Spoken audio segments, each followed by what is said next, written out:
So before we dive into the full EA repository and all the capabilities, I want to first introduce you to the core user interfaces that we have that are designated for different jobs to be done. The first one we're going to dive into is called Ardoq Discover. This is an intuitive interface that's been designed for non-technical users to self-service the EA repository and information without learning how to model or use a EA modeling tool. We can not only consume pre-configured dashboards and reports, but also explore the repository intuitively and contribute to the data as an expert based on my permissions and persona. Notice as well we have the My taskbar. We'll dive deeper into this later, but this is how we can route information and requests directly to these users, not only in Ardoq, but also into their inbox and Slack environments as well. The second interface I want to draw your attention to is called Ardoq Presentations. These are living and dynamic presentations based on the EA repository that are always up to date. They're permission bound and can now also be embedded into different systems such as a content management system like SharePoint or Confluence. The final user interface that we're going to be working a lot in today is the core platform. This is actually where the core EA team and modeling happens, but actually only represents maybe 10 to 20% of the users in a normal implementation. This is where all the power of Ardoq is, though, and this is how we're going to actually be walking through the use cases today from a modeling perspective. You can see already that we do have some data in this case, but we'll be actually starting with a clean slate. All right, so let's take a look at a clean slate day zero bootstrap where we want to get started. The reality is there are going to be a couple things that we need to check off, but more often than not, we're starting with an integration or a data import. So let's take a look at our integrations tab. Here you can see we have a dozen different types of way of integrating Ardoq into different sources of truth information, whether that's the REST API or an out-of-the-box integration. But more often than not, it's going to be an Excel import for the fragmented data that's existing in tabular format around the organization, or connecting Ardoq with our two-way CMDB integration with ServiceNow. Now, this is a fully flexible integration with the ServiceNow environment, bringing any field from ServiceNow, which is a really critical differentiator when it comes to integrations.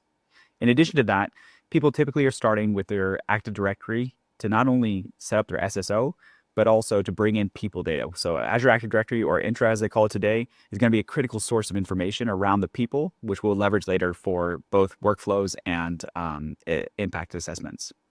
New to this year, we also have Celonis bringing in their critical process KPIs and intelligence information, as well as their process modeling data from their CPM tool. We also have entered a partnership with Lucid so that we can now leverage AI to bring in unstructured data from their diagrams into the AI repository and get a running start with the pre-existing data that might already exist in the organization. So that's on the data import side. We also have a huge library of reference data which we can import. So here you can see that we can bring in reference data from a variety of different open source and standards from the industry or from different types of architectural industrial models. And that data can actually just be pulled right in and populated and used as a starting block for new EA teams. The second area of interest is not just data import, but also configuration of the platform. Time to value is really critical for us, and we've learned over the years that we need to be able to bring a productization approach to a really flexible data platform. To do that, we have Ardoq Solutions. A solution module is able to be pre-packaged, pre-built, and then delivered into the customer instance, self-serviced. What that means is that it comes out of the box for a specific use case and for a specific set of objectives that includes not only a predefined metamodel that is connected to all other solutions, but also predefined assets, including reports, dashboards, broadcasts, presentations, viewpoints, etc.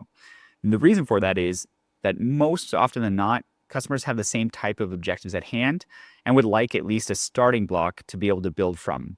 So these solutions are typically deployed, 1 to 2 of these ideally in the onboarding session, to pre-configure the application and give them that running start and getting started. Today, we're also going to walk through a new capability that's been added that is really critical for especially low maturity organizations. More often than not, they don't have a plethora of information around advanced topics like value streams and capabilities, and they need an assistance in getting started. To do that, we're going to be leveraging AI in order to automatically populate the EA repository and give them that 80% is good enough approach so that they can get started, get running, and start to make it their own. So in this example, we have to pick a real company because we're leveraging an LLM to build out a value proposition, value stream instead of business capabilities. So in the demo narrative, we have Pivotal Power, which is a power generation company. So we're going to pick a real company within this industry. We're going to use Fortum Energy, which is a relatively large energy provider in Europe. So the first thing I'm going to do is I'm going to generate a value proposition. We can approve that, we can make changes to it, but we'll dive deeper into that in the next phases. Instead, what we're going to do is just click OK and move on to generating the value stream. Now, the value stream is going to be seated in a series of different industry reference models so that we can keep the accuracy up and keep the value and quality high. So to do that, what we're actually going to do is leverage the value proposition that was generated to create a series, a starting point for the value streams.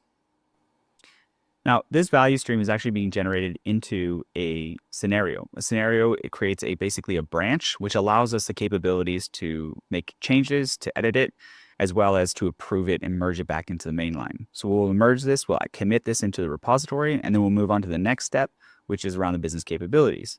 Now, it's important to remember that the reason why we do this is because we want to keep a human in the loop for all of our AI generation, allowing us to have that management process and governance in place.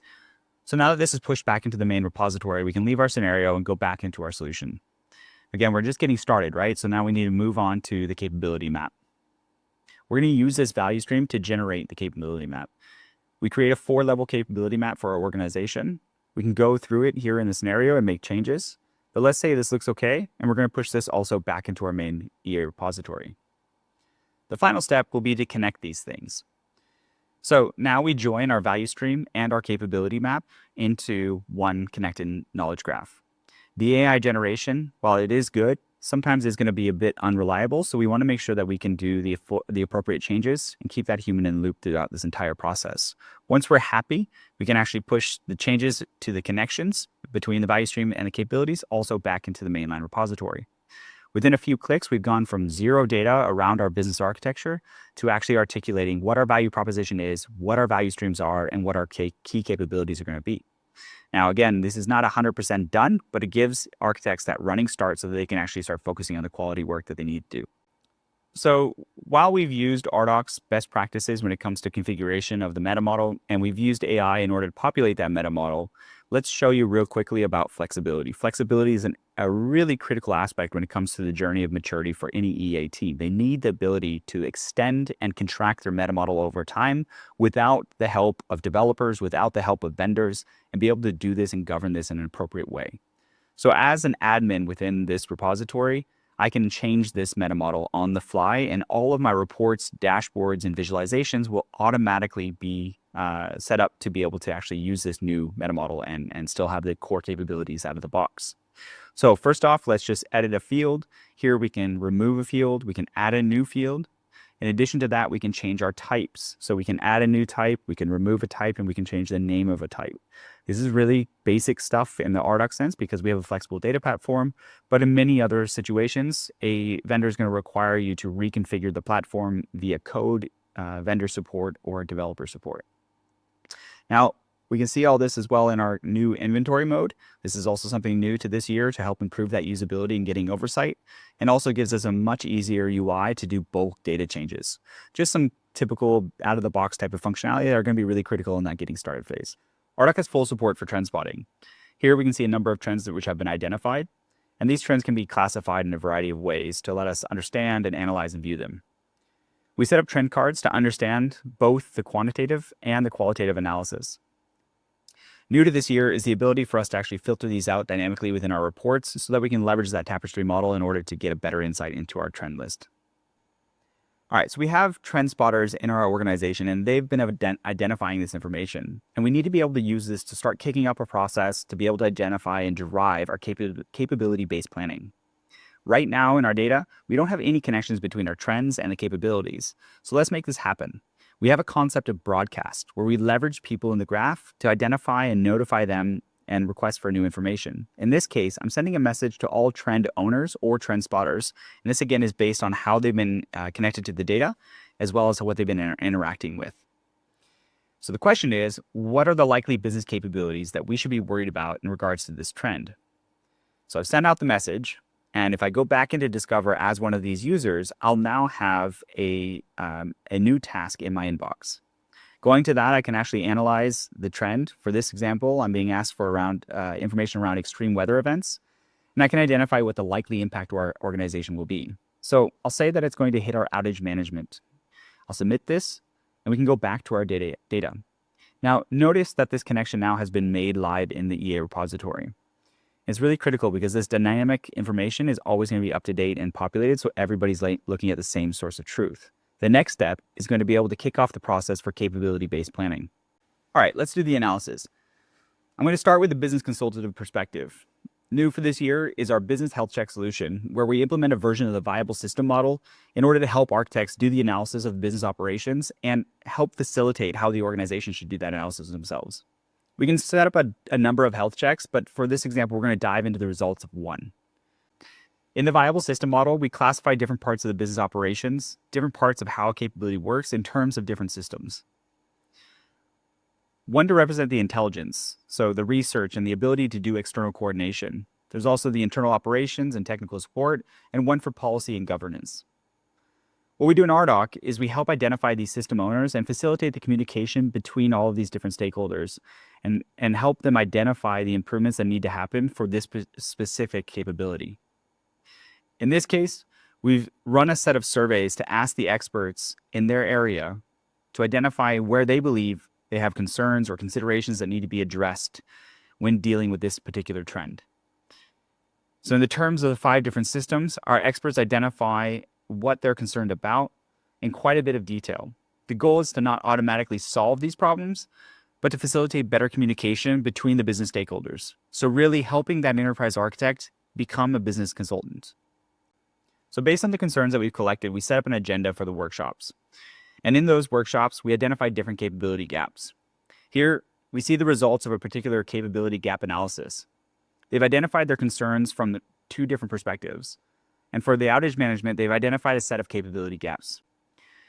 In addition to the business consulting approach, we can look at this from a more traditional capability-based planning, which is much more focused on how it's technically implemented. And in that situation, you'd go through different architectural models that are relevant for this particular capability and do the different slicing and dicing to do the analysis. We'll step through some of those now, but we'll do so as a different persona. I'm going to actually jump into the different UI, which is Ardoq presentations, to walk through a narrative where we can see our capability and perspective are in relevance of a business model canvas. So we can analyze this capability in many different ways. We can dive deeper into an ecosystem model, or we can take a look at this from the value streams. We talked about value streams earlier with the AI generation, but we can actually make them even more detailed. We can go, of course, into the capability itself, which supports these stages in the value stream, and see how it's being realized. In this case, we're looking at the sales orders capability and how it's implemented in the terms of IT, people, process, and even different parts of the organization. Now, we could dig deeper into individual applications, but to do that, I'm actually going to jump back into the core platform where a typical person who's doing that level of analysis would have more capabilities for expanding our models. To do that, we are going to leverage AI in this instance so that we can actually see how we can go from understanding or having queries about our models to visualizations. Now, this natural language will translate into the Metamodel without the user having to know all the details about how the Metamodel is implemented in their instance. It also comes with suggestions to be able to lower that barrier based on the data that is actually existing in the model. So what other applications are making use of this particular entity or data entity? There's obviously a lot of applications, so I would want to continue to drill down into different aspects of these in order to get to the answer I'm looking for. And at this particular data entity, we could then jump off into different perspectives and look at all other applications accessing the entity and the related entities as well. Each of these data items and each of those applications has a full set of attributes which can be customized or extended upon by the user, as we saw earlier in the demonstration. Now, at this point in time, another way we could represent this information is through the time models of the applications as well. Lots of different attributes could be used in order to slice and dice our data, whether that's following standard models like time or ones that are more bespoke for that organization. We also have techniques for analyzing application portfolios and business capabilities and processes.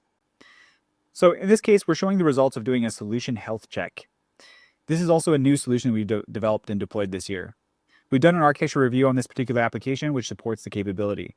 That architecture review has used a quality model that may be actually very specific to this type of analysis. It has identified a number of technical dead items. Additionally, it has identified a number of application risks that we need to address. And all of this goes into the kind of analysis you would need to do for those health checks and capability-based planning. The result of doing both the business consulting type analysis and business health checks, as well as the traditional enterprise architecture techniques, results in a set of capability gaps or deltas. These deltas can then lead into the strategy and execution process.